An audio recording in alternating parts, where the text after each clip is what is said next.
Olá, eu sou a Tatiane Tereza e esse é o Tempo de História.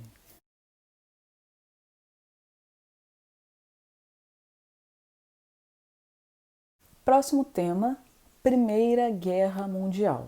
Quando eu penso em Primeira Guerra, o primeiro conceito que me vem à cabeça é imperialismo. A Primeira Guerra Mundial, ela foi uma guerra motivada por disputas imperialistas.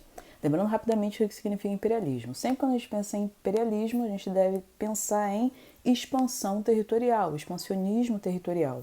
O império, para se formar, ele anexa territórios.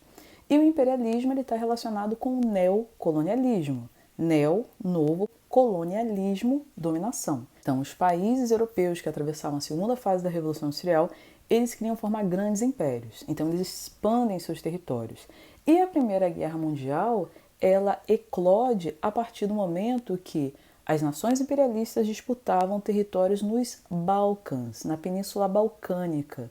Lembrando que o estopim da guerra foi o assassinato do herdeiro do Império Austro-Húngaro, Francisco Ferdinando, por um nacionalista sérvio que defendia aquele ideal do pan-eslavismo, ou seja, que os povos eslavos se unissem e formassem a Grande Sérvia na Península Balcânica, que naquela época estava sob o domínio do Império Austro-Húngaro.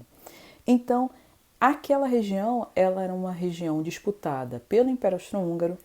A Alemanha também tinha interesse naquela região para construir a ferrovia Berlim-Bagdá, ligando a Europa ao Oriente Médio, interessados no petróleo, e também a Rússia tinha interesse naquela região. Então, quando a gente pensa em Primeira Guerra Mundial, devemos lembrar automaticamente de imperialismo, porque as disputas imperialistas fazem com que blocos de alianças se formem, a Tríplice Aliança e a Tríplice Entente, e essas alianças se enfrentem na Primeira Guerra Mundial. E um outro conceito importante quando a gente fala a respeito da Primeira Guerra é trincheiras. A Primeira Guerra Mundial ela é caracterizada por uma guerra de trincheiras. Trincheiras, aquelas grandes valas escavadas no solo pelos soldados, onde eles se abrigam em relação ao fogo inimigo. E essa característica das trincheiras faz com que a guerra ela se prolongue mais, porque ela começa com uma guerra de movimento, onde as tropas vão para o campo de batalha.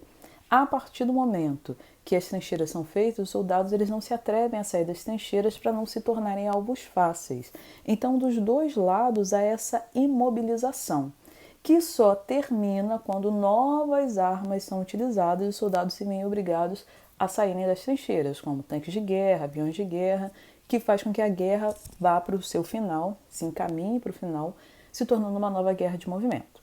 Então, Primeira Guerra Mundial, a gente deve lembrar de imperialismo e também de trincheiras. Próximo tema é a Revolução Russa de 1917.